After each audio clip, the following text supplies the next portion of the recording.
Good morning, my name is John Crothers. I'm the head of the ferry department for Kawell USA. And today we're going to work on doing some shoe modifications on our copper alloy horseshoes. The copper alloy shoes are great for antimicrobial, antibacterial, antifungal treatments of any hoof related issues. Our copper is EPA certified and it will kill 99.9% of bacteria. One of the fears that many farriers have is working copper in the forge. So we're going to go through some of the steps, same modifications you'd be doing on a steel shoe. We're just going to talk about watching your temperatures and going through the steps. So we'll get started.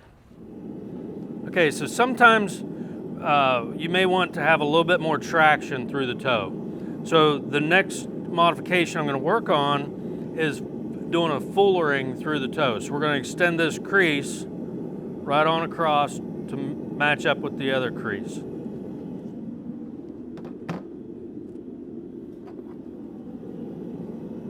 just going to use a simple steel handled fullering tool.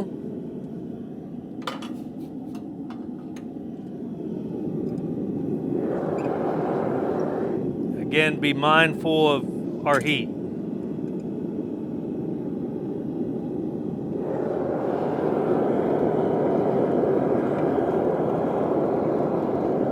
Now, one thing about this, the less heat you have on this, the less distortions you'll have when you run your fuller. So I'm not going to take quite as much of a heat on this.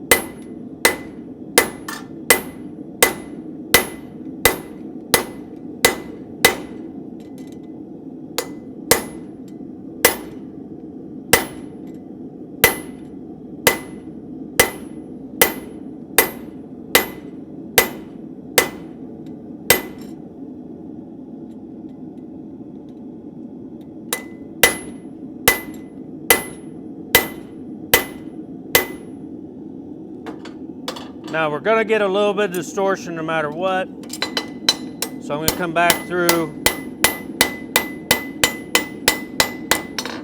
level out that shoe a little bit, then I'm going to come through and I'm going to hem that back in just a little bit.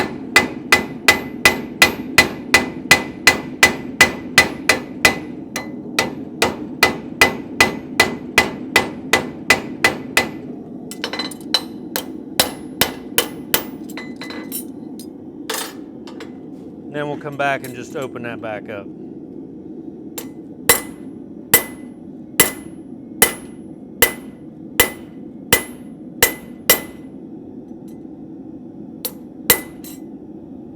Okay, so that's just fullering the toe to gain a little bit more traction.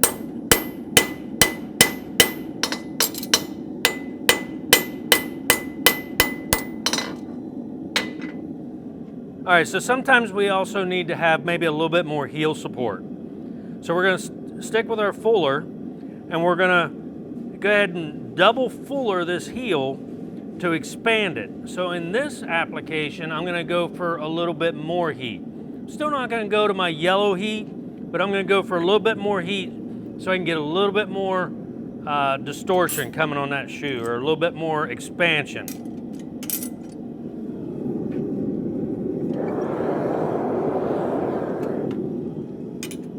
Sometimes you get those contracted heels that you want to support the hairline a little bit better. So this is a good modification to learn to work with. It really puts that support out there for you. So a little bit more heat this time. And I'm going to run my first fullering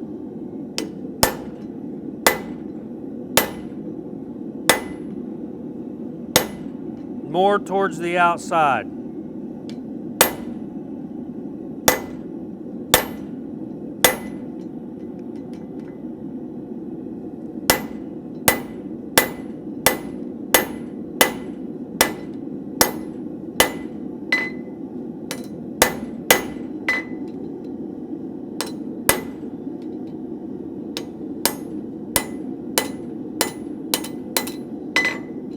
Now my second fullering, I'm going to run a little bit more to the inside.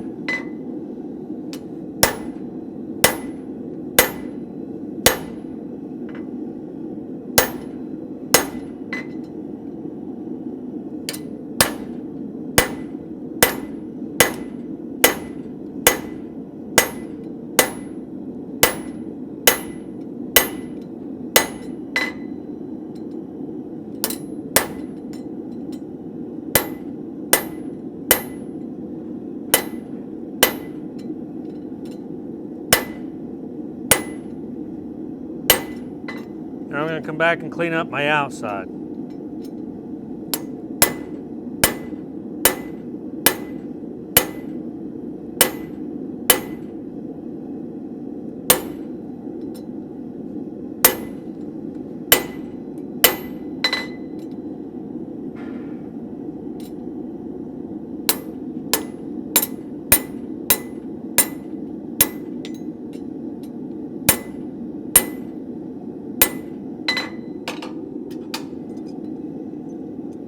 And you can see just how much more that spread that heel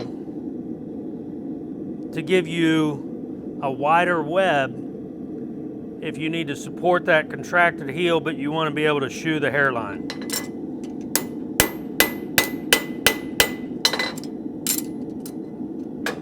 We've already talked about double fullering the heels for heel support. Another modification we can do is sometimes called onioning the heel or drawing the heel inward. And I'm going to show you two different techniques to do that. Okay, so one technique of onioning that heel is we're going to focus on striking right on the corner of that heel.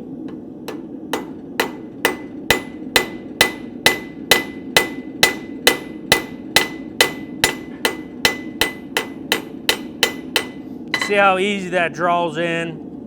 And again, it gives us a lot of heel support if we need to be able to fit the hairline better in our shoeing. This will allow you to leave a lot of extra material outside, and you can bring that on up into the shoe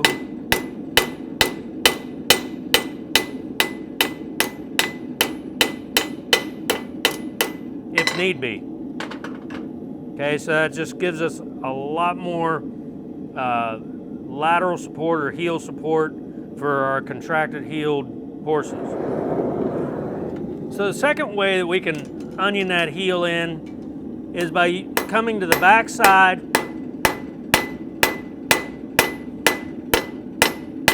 and using the round side of our hammer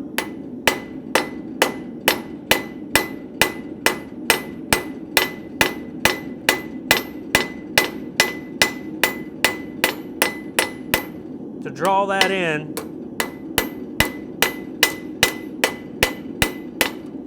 But then we need to come back here so that the foot surface is level.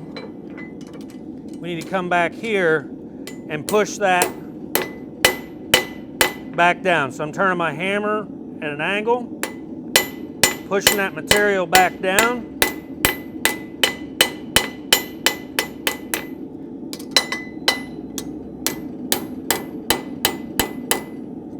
Then work on leveling that shoe in.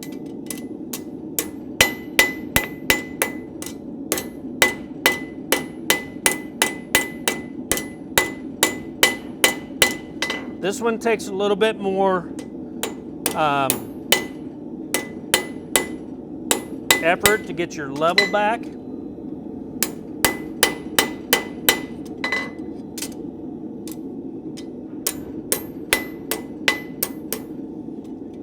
But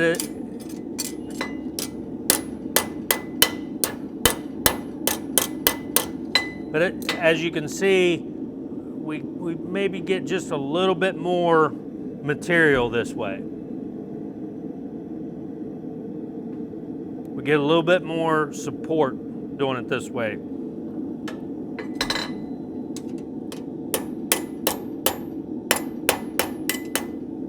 Okay? Okay, so the next modification we're going to do is we're going to do stud punches. So whether you're doing drive-in studs or drilled and tapped studs, your placements. So you want your placements to be basically in line. So if I drill a stud here, I want to move straight forward and put a stud here. Same thing here. Now, when drilling and tapping, or even when you're driving the studs in, when you're doing it in the crease, it's best to use a stud punch to come in from the back side. And we'll show you why here in a minute. Coming in from the back side, you pull material up into your crease so you get a better thread pattern.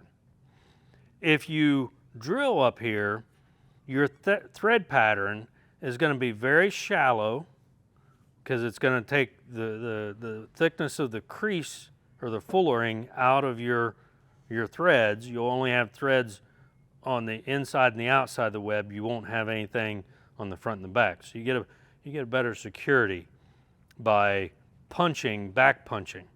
But we're going to demonstrate to you why. Okay, so in the process of drilling for our stud holes, I like to use a countersink bit. You got a 5/16 drill bit with a 3/8 countersink. That gets the stud hole slightly below the level of the shoe. So if there's scuff from travel, your stud hole's not getting plugged with the scuff from the travel. We'll demonstrate that. We'll show that here in a little bit. Also as well, when I go to tap, I have a very common system that I like to work with. We use an adapter that has a 3/8 hex head that fits into our impact driver. Then a simple tap adapter that can go on there like that. And then we can simply tighten this down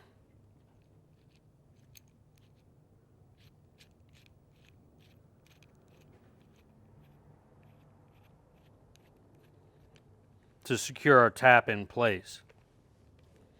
Now this is very simple. What I like is this is a what we call a spiral fluted tap. See, if you look on the end, the grooves, the fluting is actually in a spiral formation. That helps clean the material out of the stud holes that much better. Okay, so it's a very simple, this part of it from here to here is simply bought at local hardware store, Home Depot, Lowe's, Ace, any of your local hardwares. You can pick this adapter set up very easily. This is going to come separate from this. So you'll buy this separate, and then you'll buy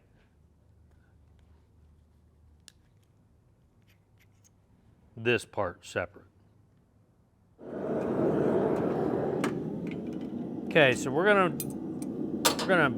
punch our stud hole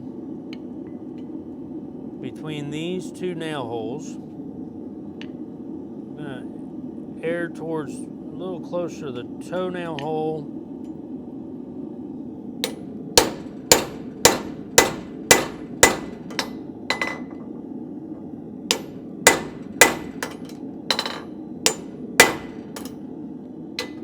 We're not going to go all the way through with that.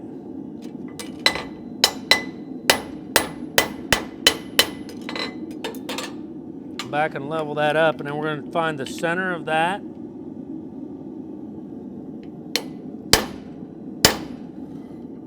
and then back punch it.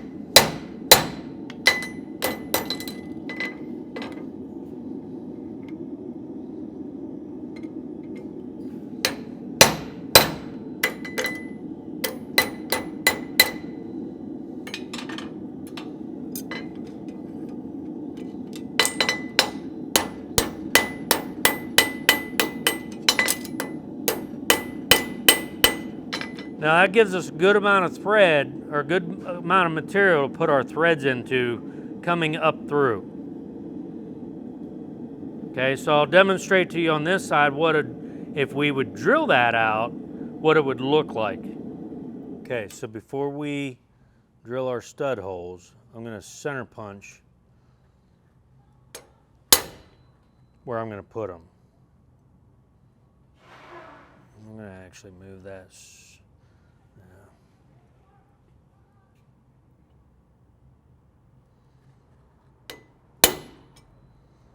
And this one's going to be up here in the middle of this crease, so I'm not going to center punch that one. So let's go drill these stud holes out, and then we'll get them tapped. All right, so I'm going to be using my countersink bit to drill my stud holes out on my heels.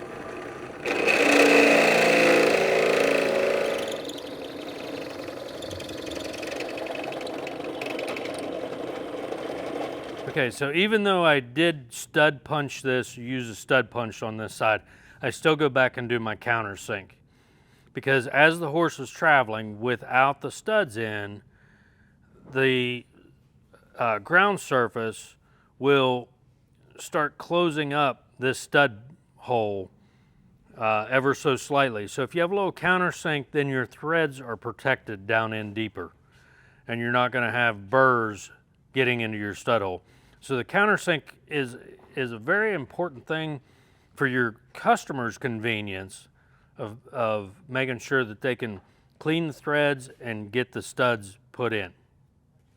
Okay, so now we're going to use our impact driver with our tap. We're going to tap these stud holes.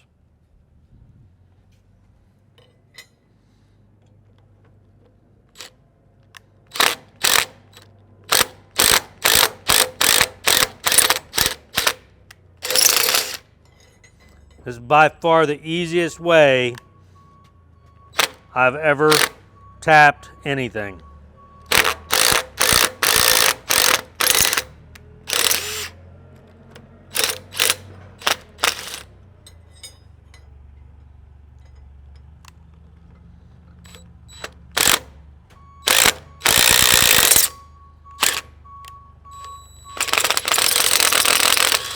So there we go. All of our stud holes are drilled and tapped. We have our countersinks. But you can see in this stud hole how much better your threads will be than in this stud hole, where we have a complete void of threads in the front and in the back of the stud hole. Nothing there.